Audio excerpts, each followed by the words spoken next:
दोस्तों, मेरा नाम अनिल है। आज मैं आपको अपनी साली और मेरी कहानी सुनाता हूँ। उस समय मेरी उम्र करीब 25 साल की थी और मेरी साली करीब 19 साल की थी। भरपूर जवानी से उस समय वो तरबतर थी, बड़ी ही कामुक दिखती थी। वो मेरा काफ़ी ख्याल रखती थी। मेरी साली का नाम पायल था। काफ़ी बोल्ड और सुंदर लड़की थी। हर किसी का खड़ा हो जाए उसको देख के ऐसी माल थी।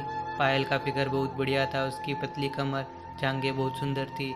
मैंने एक दिन अपनी साली को कहा कि क्या आप मुझे अपनी बाहों में ले सकते हो? मैं आपको हक करना चाहता हूँ और किस भी करना चाहता हूँ।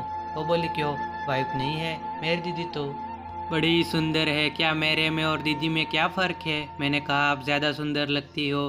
तो बोली, ठीक है, शाम को ले लेना। मैंने कहा, शाम तक मैं कैसे इंतज़ार करूँगा? तभी मेरी वाइफ बोली, हाँ जी, सुनते हो, मैं मार्केट जा रही हूँ, 1 घंटा लग जाएगा, माँ भी मेरे साथ आ रही है। आपको चलना है तो चलो। मैंने कहा, नहीं नहीं, मुझे थकान सी है, तुम जाओ।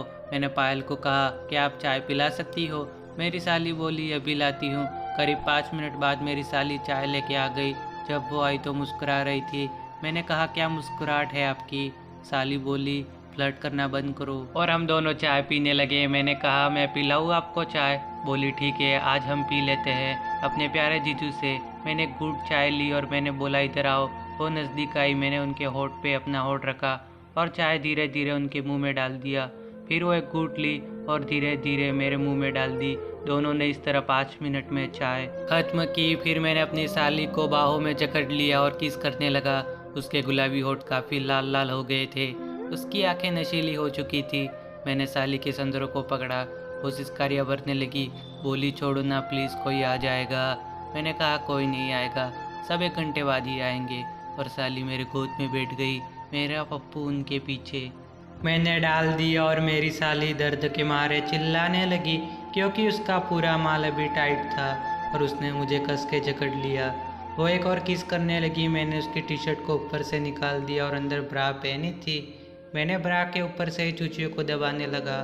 फिर मैंने पायल की कैपरी को खोल दिया और पूरी तरह उसके कपड़े उतार दिए। फिर मैंने उसे खड़ा किया और बेड पे लिटा दिया और फिर दोनों पाँवों को पकड़कर उसके बूर में अपना अंग डाल दिया।